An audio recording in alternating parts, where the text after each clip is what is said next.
Hi everyone, and welcome to my review of Edgar Wright's Shaun of the Dead in 2004. Now, I watched this last night as kind of a double bill with Snatch, as I've said, in my Snatch review. I think I mentioned that. But I watched Snatch first, and here it is. I reviewed that, check that if you want to find out that. And yeah, they're kind of related actually in a way, slightly. Some of the things, editing, they're both kind of parody things, and actually some of the same songs are in it. But yes, Shaun of the Dead. Edgar Wright, really his first successful film, really, you could say, and one that people actually, know him for. He's known for, and yeah, Shaun of the Dead is a film that came out in 2004, which was a great year in film, and around that time, once it had come out on DVD, at school, when I was younger, I'd heard everyone just talking about this film, Shaun of the Dead, and as always, with people, with friends, I didn't really trust them saying, they all said it's amazing and stuff, and I just thought, oh, it'd probably be quite good. Picked it up on DVD, I think it was in WH Smith's, honestly, and yeah, I watched it at night, and I absolutely loved it. I was blown away. It was kind of, at the time I was a bit scared of it, but I absolutely loved it, and all the characters and everything, and just how funny it was and stuff. I just thought, oh, it's one of my favourite films actually. It became one of my favourite films, and still to this day, after hundreds of films that I've seen since, all these classic films and everything, and yeah, I've seen quite a lot of horror films since as well, a lot of comedy films. This is still one of the best for me, and yeah, I actually do think it's the best zombie film ever made. I think I would say, yeah, because it's better for me than 28 Days Later even, which is already a stunning film. I think it's because this is obviously a kind of parody kind of take on all these films like Night of the Living Dead, Dawn of the Dead, stuff like that.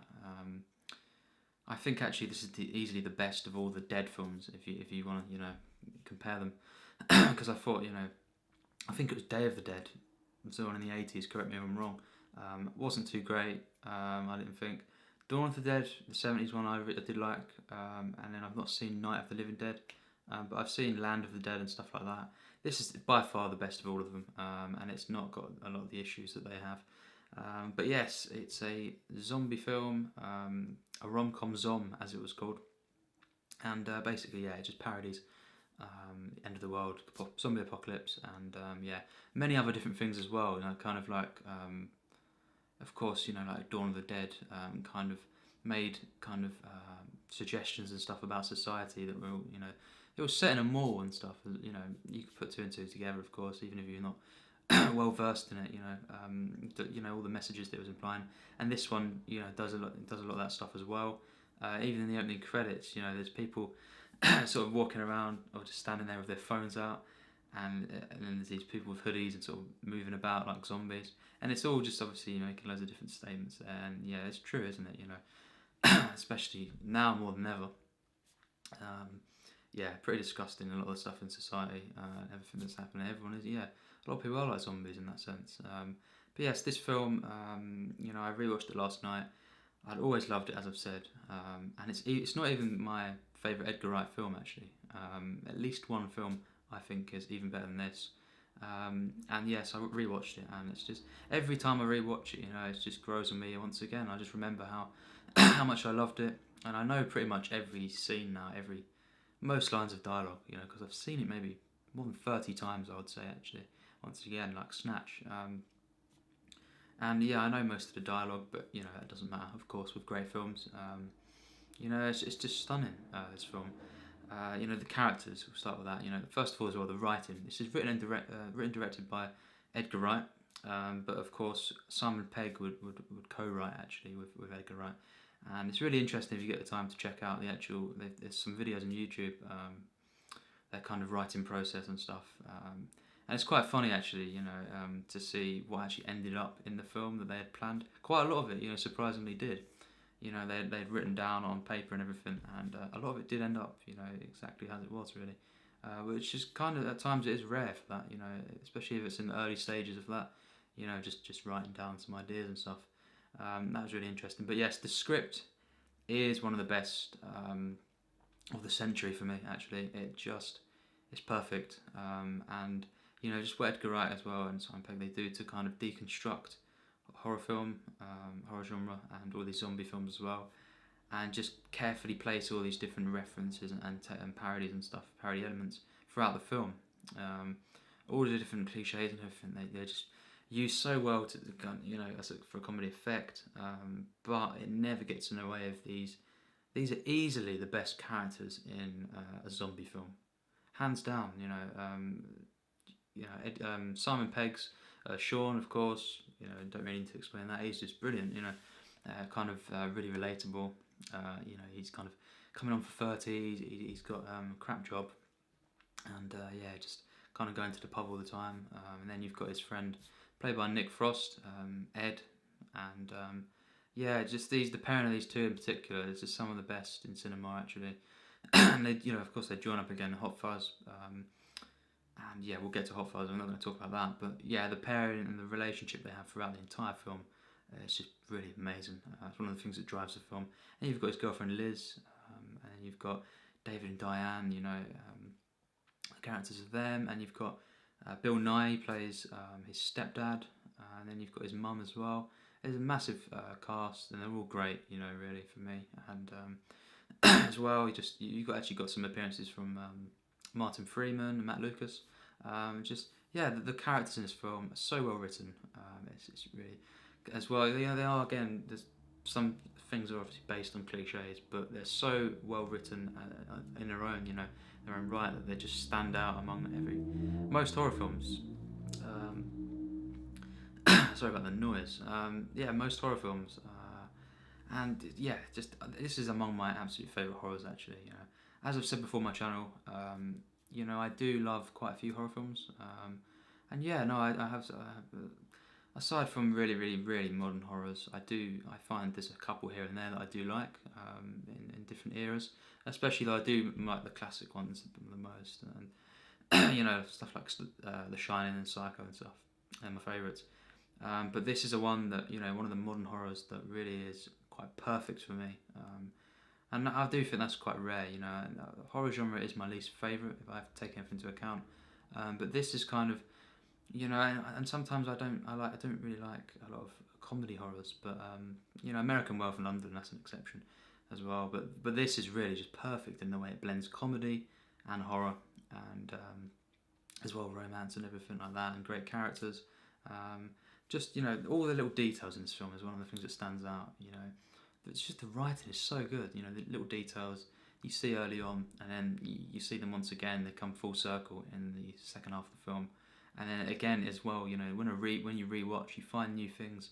Just little things like the first couple of times, I didn't know that Pete was in the car when Shaun left the house and stuff like that. The fact that we're getting caught up in all these details is because you care so much really about the film. At least I did. It's such a treat to go back and rewatch, find all these different things, and then go through the ride again. You know, experience it again.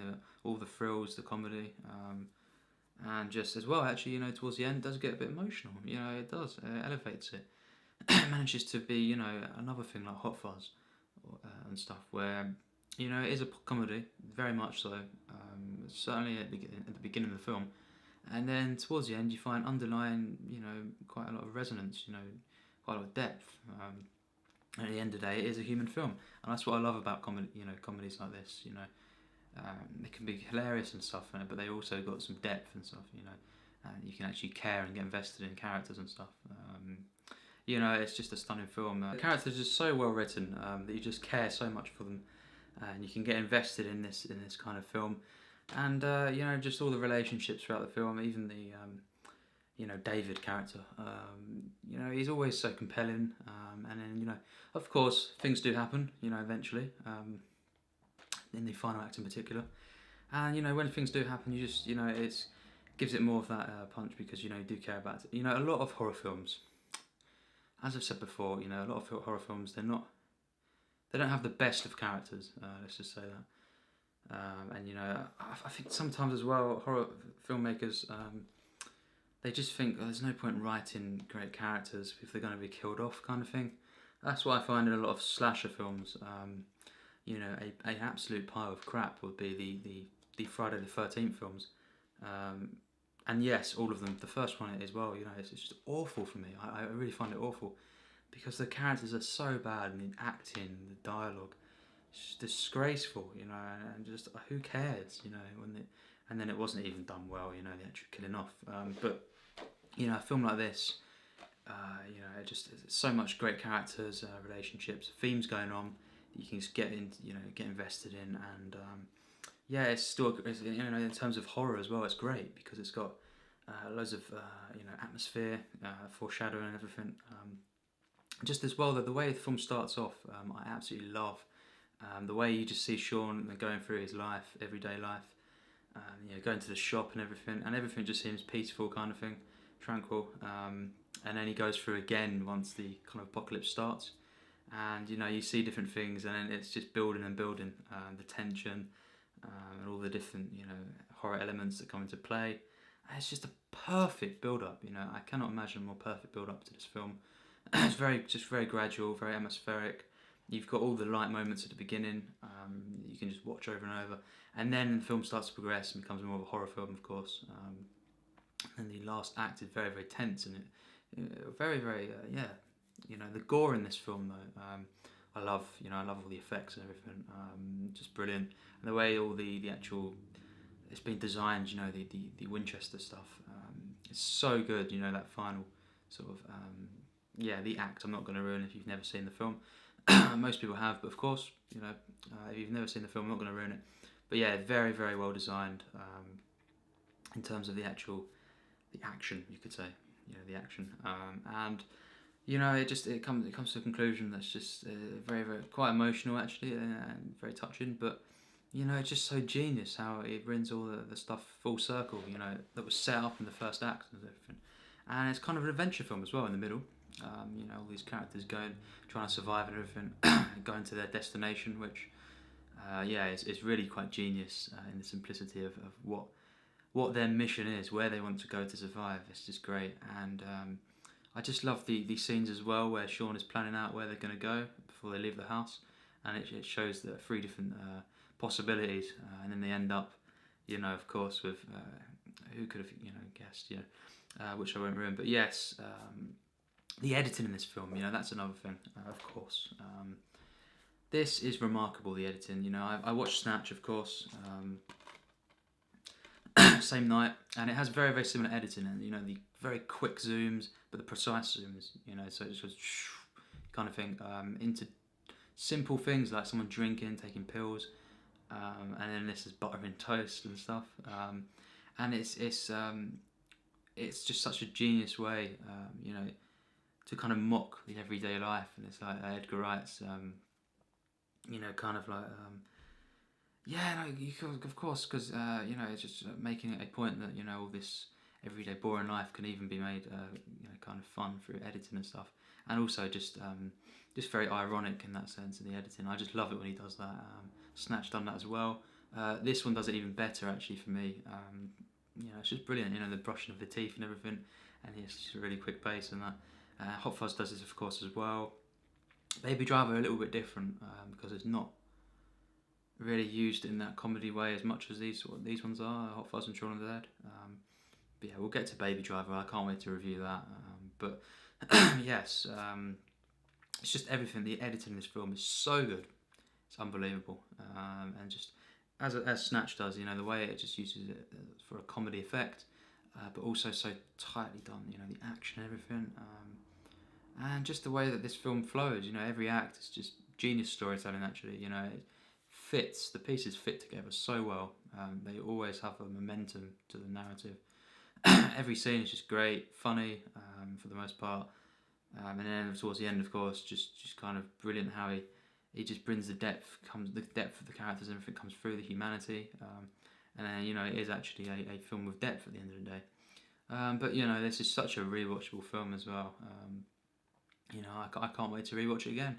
And I've seen it over 30 times, easily over 30 times.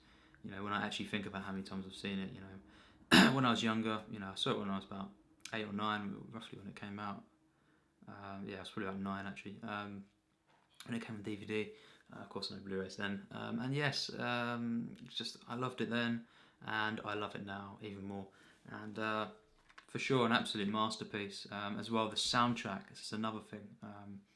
Just like Snatch, you know, it uses all different songs and the lyrics of the songs at certain moments to kind of give and say something about the narrative and play off against it, kind of juxtapose with actually what's going on the screen for ingenious ways. You know, absolutely brilliant. And it's just in itself, you know, very enjoyable soundtrack. Of course, Queen songs in there, one of my favourite bands.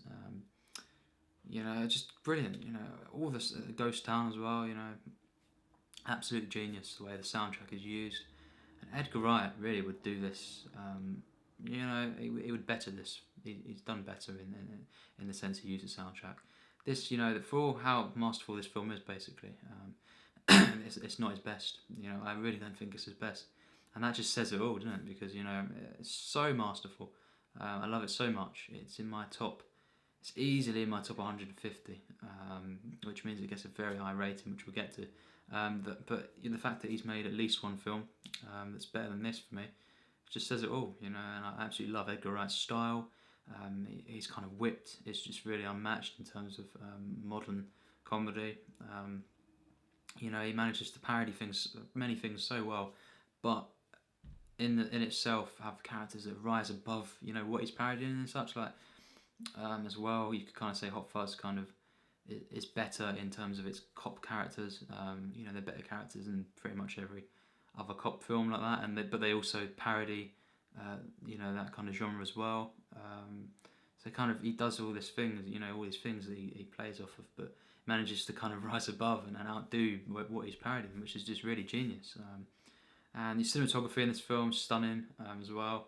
Just all the camera moves, everything. And towards the end of the film, you know, the actual finale, the lighting is really quite remarkable. I didn't quite catch on, you know, until a couple of years ago. Really, actually, the lighting in this film is really stunning. Very atmospheric and always used for a great effect. And just to sum it up, this is an absolute masterpiece. It's unbelievable how perfect all the editing is, cinematography, use of music, characters. You know, all the lines of dialogue that these characters say as well. Brilliant. And then the exposition, you know, of these characters, the warmth going throughout the entire film, the charm, and you know, just this film is just so well directed and everything. Cannot flaw it, you know, but you know, it manages to get into my 100% plus tiers once again. I don't actually think, yeah, since I moved this week, I haven't actually reviewed a film on this channel that hasn't got a plus, 100% plus. So that's great. I suppose because I've been trying to watch, you know, great films just to kind of cheer me up in a way. But yes, it's another masterpiece. It's another tier. 100% plus, tier 2. It's that good. I think it's better than Snatch. I watched it the same night. I think it rises above pretty much most horror films, but definitely every zombie film really for me. And you know, it just does it with so much style and wit, and it's just a charming film full of wonderful characters. That just some of the most memorable of the century, actually, let alone the 2000s. And every single thing he deconstructs and everything is just genius. You know, done to a T. Not a single note that you know dismisses the tone of the film. You know, that throws it off. Everything works. And some of it's quite risky, you know, satires are, you know, satire elements in this. But it just does it with ease. It's like, you know, of course he was never going to put a note wrong, it just seems like. And he just knew exactly what he was doing. Simon Pegg, of course, working on the script. They've both done an absolutely stunning job because it's just one of the best scripts. It's among the best in cinema, actually, let alone the century. I just think everything works so well and it's got so much references and everything hidden perfectly throughout that it just doesn't. It seems naturalistic, even though it's very, very, you know, it's very, very heavy, especially the first half on parodies and references and stuff. And yeah, it's managed to make it so natural despite that, and perfect from start to finish. No more to say really, other than this is one of my 150 favourite films. Such a stunning film, yeah, it really is. Love it. Love the romance and everything as well. Love all the characters. It's Shaun of the Dead and it's a bloody masterpiece, you know, absolutely stunning film. You know, if you've not seen it, buy it and see it. I'd recommend. And if you have, of course, tell me what you think. But I love it, and yeah, still not even Edgar Wright's best for me. At least one film I think he's made that's actually better than this. But anyway, thanks for watching, and I'll probably maybe I'll do Hot Fuzz reviews sometime soon, and Scott Pilgrim, which I've seen. I've seen Baby Driver as well, and I've seen The World's End as well. Yeah, but yes, the first in Cornetto's trilogy, Shaun of the Dead. Thanks for watching.